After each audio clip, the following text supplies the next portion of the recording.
Hey everybody, Jim from 518 Quality Home Repair here, coming at you today with a quick video on how to prep your generator for long-term storage. Most people leave this either in their garage or in their shed for extended periods of time, just waiting for that power outage. So there's a few things you want to do with this every year just to cycle gas through and prep the engine for long-term storage, just to make sure no condensation builds up inside the gas tank in the engine and actually causes rust and causes premature failure. We spend a lot of money on these portable units, the good portable units that boast the less than 5% total harmonic distortion, to keep our sensitive electronics safe when we power our home during a power outage. So we just want to go through and give these just a little bit of love and care every year, just to make sure that they last us for as long as they possibly can. And this doesn't necessarily only apply just to portable generators. This concept of using the fogging oil and stabilized gas for your small engines, that applies to anything, whether it be a weed whacker, lawnmower, snowblower. On all of my small engine products at home, whether it be generator, lawnmower, snowblower, every similar engine like that, I actually have a card in my shed. It's like a laminated card, and I have a Sharpie that's Velcro to it, and I actually mark down every year, whether it be the summer when I'm putting away the snowblower, or the fall when I'm taking the snowblower out and putting away my other, like my lawnmower, my weed whacker and all that. I actually have a checkbox to make sure that this is done, so that every year I know that my engines are actually cared for, and I'm not trying to think like in October, geez, did I actually do what I was supposed to do with a lawnmower when I put it away? I know that it's checked off and it's done. A lot of people will store their small engine devices with no gas left over in the tank. They'll go ahead and they'll either just always leave it like that until they need it, and then they'll run it dry either when they're done using it during an emergency or every year, whether it be a lawnmower, snowblower, etc. They'll go ahead and they'll run that before they put it away for the season. It's good in theory to run the gas out so the gas doesn't get old, right? The problem with that is that you will actually have condensation form inside the tank with the temperature differences, whether it be hotter inside, colder outside, or vice versa. You'll have always have some moisture content in the tank that will condense, and then that can actually rust your tank and cause premature failure. Not so much of an issue, a little bit of an issue when you're just talking seasonal storage, right? Whether it's fall to summer or summer to fall, stuff like that. But it's a much bigger issue when you're talking generators. You may not use this bad boy for 3 to 4 years and just kind of forget about it until you have an outage. And then you're like, oh, I need it. And at that point, if you haven't prepped everything right, one, your engine probably won't start. The other part of that is you might have rust inside your gas tank and it may have eaten through the metal. You go to fill it with gas to start it and your gas leaks everywhere and now you're down during an outage. So you always want to store just a little bit of gas in the tank. It doesn't have to be a lot, just enough, just a little film, just enough to power the engine to do our fogging oil cycle we're going to do in a minute. And just enough just to have a small little layer on the bottom just to absorb any moisture content and then stop any condensation that does happen in the top. Stop those droplets if they drip down from sitting on bare metal in the tank. That's bad. So when we're talking gasoline for a small engine product, I always recommend ethanol free. Pay the couple extra cents a gallon, get the ethanol free, drive a little bit farther. It is so much better for your engines, especially when it's sitting in there. Regardless if it's ethanol or ethanol free, you always want to stabilize your gas, regardless. Again, the ethanol free is a lot better. It's a little more forgiving when it's sitting in the products. But regardless, you do want to stabilize it with some sort of product. Everyone kind of has their own thing they like. I personally like the Seafoam here. I use that in all my products. I don't want to say I swear by it. Some people put their lives on this stuff. But the Seafoam is what always works best for me. It claims to stabilize gas for 2 years. I've never had to test that for 2 years because I always cycle my products out after 1 year. But it has other lubricity properties and things like that. It has other benefits that it will give to your engine. I've just always found very good luck. I've had a few engines I've worked on that I've taken them apart. They're real dirty on the inside. There's a lot of like carbon buildup in the cylinders. Clean them off. I'll run gasoline with Seafoam through them, run that engine through a couple tanks of that, and it actually does a pretty good job cleaning. So I think I've made my point. Seafoam was my go-to. One of the other popular ones is going to be Sta-Bil. Sta-Bil is nice because it actually has this scale on the side, this measurement scale, so you can actually see how many ounces per gallon you're putting in.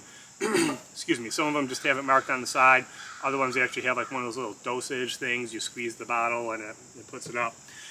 So if you have something like a Seafoam or a similar product where it doesn't actually give you a measurement, you're just going to have to get a dosing syringe. You can get them off of Amazon for like $2 a pop.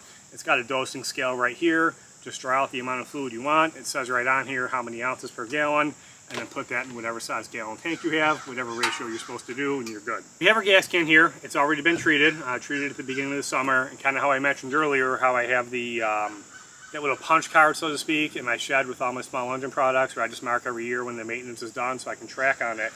I have the same thing for my gas cans. I zip tie a little card to it, and I just mark the date that it was filled and if I actually treated the fuel or not. Because I've had it a couple times where, like, I forget. I'm like, did I put the stuff in there beforehand or did I not? Again, just one of those little things that you can do. It's a pretty important step to make sure that you have treated fuel, especially if it's sitting in the machine. So just one of the little tricks that I do myself. Some of the other things you're going to need for this, you're going to need some fogging oil. I always just use the Stable, but any fogging oil will do. It doesn't have to be brand specific. And then you're going to need a socket with a spark plug wrench to remove your spark plug. And then I'm also going to show you, I'm going to go one step further and take the valve cover off and show you how to close the valves just to keep any moisture out and keep the oil that's in there sealed inside the cylinder. So you just need a socket to take your valve cover off. If you want to go that step's optional. I'll reiterate that once I get there. In this case, I have my 13/16 spark plug socket and then an 8mm. Most valve covers are actually 10. A note on the spark plug socket. Make sure you're actually using a spark plug socket, not just any old deep well socket from your kit. These actually have like a rubber boot inside that will grip the spark plug and stop your socket from rocking. I've seen it before where people just use a regular deep well socket. It rocks from side to side and will actually crack the spark plug. If you're lucky, you'll see that you did it. If you're unlucky, you won't see that you did it and not realize it's a problem until you need it. So we're just going to start this up and we're going to do what's called fogging our engine. So I already talked about the gasoline concept. We have our small amount of gas in here. Right now I'm just going to go ahead and take the air filter cover off. And this is a brand new generator. You can see it's still got, you know, the protective plastic on everything. Pop our cover off. Pop our air filter off. And I'll get a close-up in a minute of how we do this. So this is a really simple process, all right? The hardest part is buying your fogging oil. Once you hit that, it's downhill from there. I take that back. The hardest part is starting it if it has been started in a while. After you got that, you're good. So we're just going to start our engine. We're going to get it running. And we're just going to spray a stream of fogging oil inside the air intake. That fogging oil is going to cycle through the engine. And you're going to see on the exhaust, a lot of white smoke is going to start to pour out. That's what we want. We want to get to that point where the white smoke starts to pour out. The engine will start to bog down a little bit. Once that happens, we're going to kill the engine. That engine doesn't run again. You don't pull that cord until you're ready to start this again next time. Whether that's going to be for an emergency when you need it for a power outage, or when you're doing this a year from the time you did it last year, to start it, run the old gas out, cycle new gas in, and burn that old fogging oil off. So it's really just kind of a cycle, right? We're going to go ahead and we're going to fog this engine. We're going to get it ready for long-term storage right now. It's going to sit like that. It's going to be good until 12 months later when we do this process over again just to get the engine running, get our old gas out, cycle new gas in, or until we use this again during an emergency outage, and then we'll just prep it for long-term storage again, and then that resets our 12-month clock. And I know I was long-winded in my explanation there on why we do this and the process of when we do it again, but don't overthink this. It's really not a hard concept. We're going to start it, we're going to spray it with the fogging oil, white smoke's going to come out the other end, we're going to kill the engine. After that, we're like literally almost done.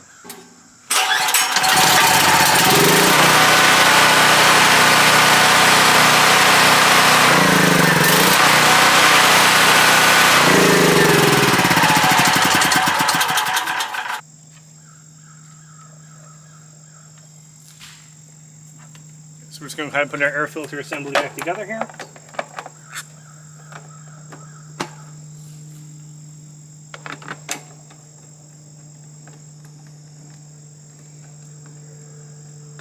The next thing we're going to do is just take our spark plug out and pop the boot off. I've already got my spark plug wrench ready to go.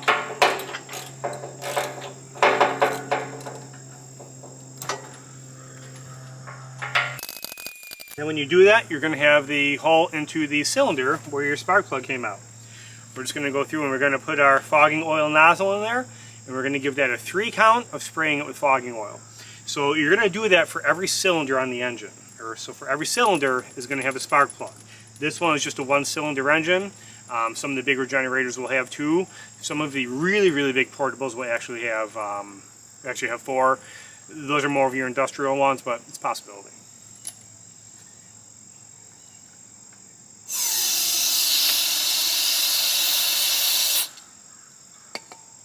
That's it.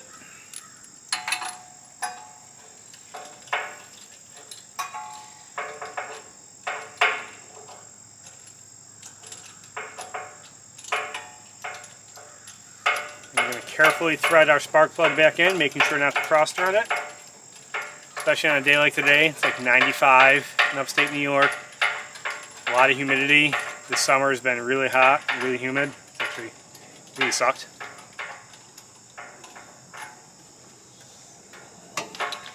Now we're hand tight. Just going to put our socket on.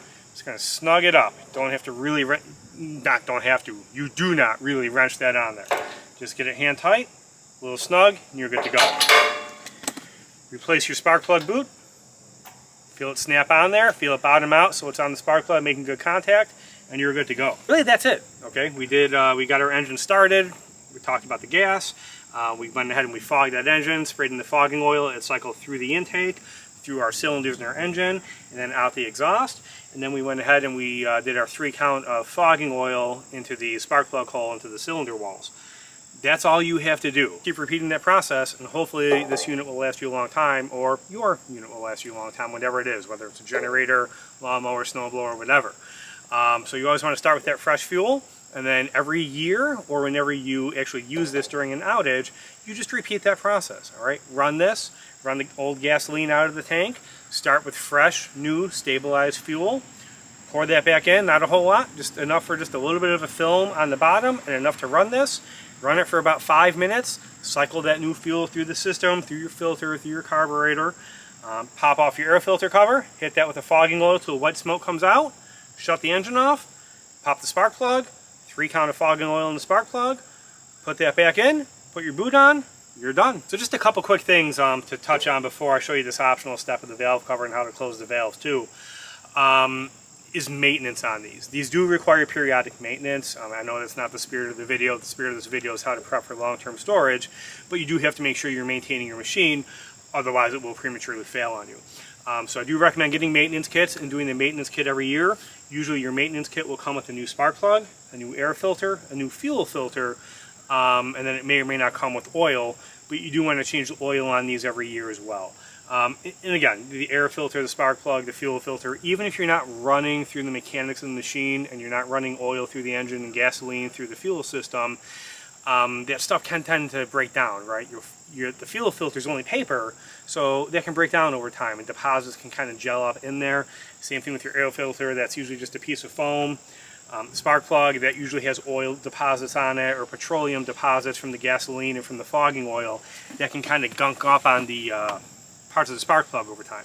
So you do want to transition those out. And then even the oil too. I'll have people say, well, the oil is good forever because I only run it for 10 minutes out of the year. Well, that's actually not true, because your oil will break down, especially if you live where I am in upstate New York, where it's very cold during the winter. Those cold cycles of the very cold winters and then the hot temperatures in the summer, going through those swings, that actually breaks down the molecules in the oil and it loses its properties. So every time these go through a cold cycle, i.e. like a winter, you want to make sure to change that out. And again, same thing we talked about, condensation building up inside of the fuel tank. The same thing can happen to the oil pan inside the engine. Condensation can build up inside of there, and actually little water droplets can kind of form in your oil, or kind of rest on top of your oil and then work their way in when you run the cycle. So you always want to drain that oil out, get any residual moisture that's in there out, top it off with fresh oil. The other thing I get asked a lot is, won't the fuel gel up inside the carburetor? Won't it gum up, especially if you have substandard fuel? If you don't have treated fuel and you're waiting longer than 12 months, that is a possibility. That's why I kept saying, you probably heard me say it 3 or 4 times in this video at least, every 12 months you want to repeat this cycle. You want to run that old fuel out, put the new fuel in, and flush those fuel deposits through the system. If you do that, you shouldn't have any gum up or deposits inside your carburetor or inside the fuel lines or anything like that. If you can't do that, and you just don't have the discipline to do that, or you just you know that you'll forget, I don't recommend doing this, but in that case I would recommend one of two things. I would recommend either storing your tank dry, all right, if you have no other option, just store everything dry. It is what it is. Hopefully everything inside will still last you a long time. Hopefully the petroleum deposits inside your fuel tank will remain and kind of give that some form of rust proofing. The other thing you can do, and again, I recommend leaving fuel in the tank and just leaving everything in the line, because even with your carburetor and stuff, there's little rubber seals and gaskets in that, right? If you have those dry, those can kind of shrink and dry out on you. I think you kind of want those saturated, at least that's my opinion. But the other thing you can do is most new generators will have a fuel shutoff on them. So, and that's one thing to keep in mind. If your generator is not starting, check your fuel shutoff. It's usually one of two things. If you're not starting, like after storing this for a long time, either your on-off switch is in the off position or your fuel is in the off position. But what you can do is you can start this, get it running, and then you can go ahead and turn the fuel valve to off, and then from the valve down the fuel will cycle through and eventually the engine will sputter out from lack of fuel. That is an option. That's probably the option I would suggest if you're going to go longer than 12 months. But again, my personal take is to leave everything saturated with fuel in the line and just cycle it through every 12 months. One of the other questions I do get every so often is, hey, we used this during an outage, we filled the gas tank up, now we're ready for long-term storage. What do we do with all the gas that's in the gas tank? We're never going to go through this, and it's going to take us 4 days to burn it off. One of the things you could do is, if that happens where you have the full tank, is you can just run the gas out of it. Yes, it is unnecessary wear and tear on the engine, but just running one tank of gas through this, especially if it's a good quality generator, which hopefully it is if you're relying on it for home backup power, it's not going to make or break your engine life just running one cycle of gas through the tank, right? So just go ahead and run that gas out. That actually could be good for your engine if you don't run the engine a lot, just to get things moving and keep the engine parts in sync and moving and wearing and all that, right? The other thing you can do is you can disconnect some of the tubes here, and you can drain that back into your gas tank, and then use that and whatever else you know you're going to use the gas on, whether it be lawnmower, snowblower, or something else.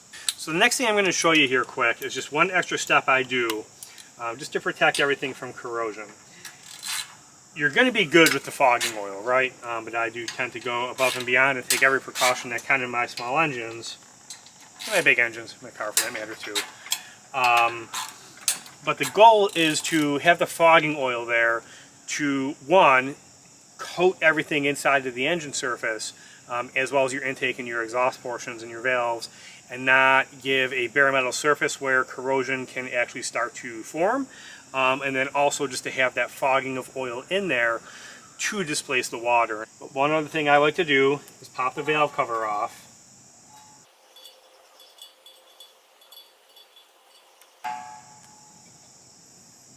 Show you a close-up of this before we kill the video. I'll try and inlay it if I can. But don't be afraid to do this. You just have to make sure that you maintain this rubber gasket. Don't let that fall off. And this is an ordinary maintenance thing, right? If a mechanic's doing what they're supposed to be doing when you take this in for service, they should be checking the valve clearances on here and making sure that they're good to go. And as a generator mechanic and someone who works a lot on home standby generators, this is actually a very crucial step, and the owner's manual will tell you adjust the valves after a certain amount of hours. So what actually happens is that as these break in, little pieces of metal will come off. That's why it's good to make sure you change the oil tubes. There's always little metal shavings in there. Even though you really can't see them, you don't want that stuff in your oil. And the metal will actually start to expand a little bit and stretch out. So you want to make sure to adjust those valve clearances to make sure everything's working right.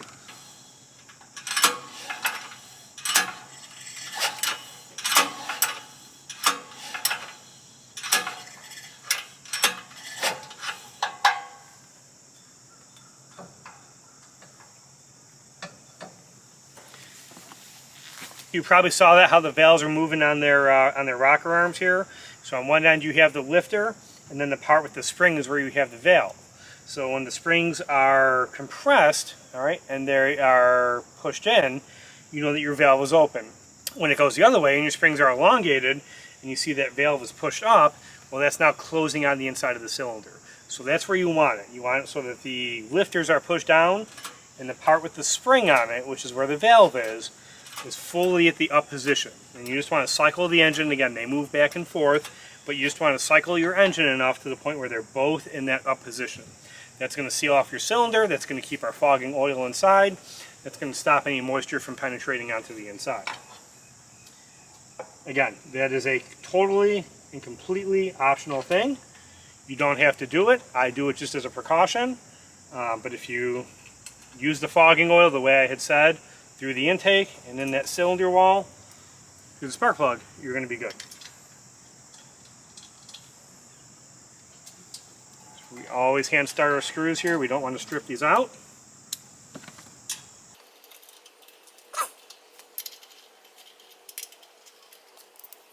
So that's it. I hope you enjoyed that video. I'm sure I probably got a little long-winded in a couple of those segments, but I feel like it's important to know the why behind why you're doing things, because that helps you understand the concept and hammer home the points. So if you could, just go ahead and hit those like and subscribe buttons for me. Lets me know that you guys are interested, and it keeps me making more videos and bringing fresh content to you. If I know the interest is there, I keep doing it. If the interest in certain topics I see is starting to wane, well, now I know to put my attention towards somewhere else. The more you like and subscribe these, the more they pop up and they get shared with other people, and they can share in on the knowledge as well. Till next time, take care.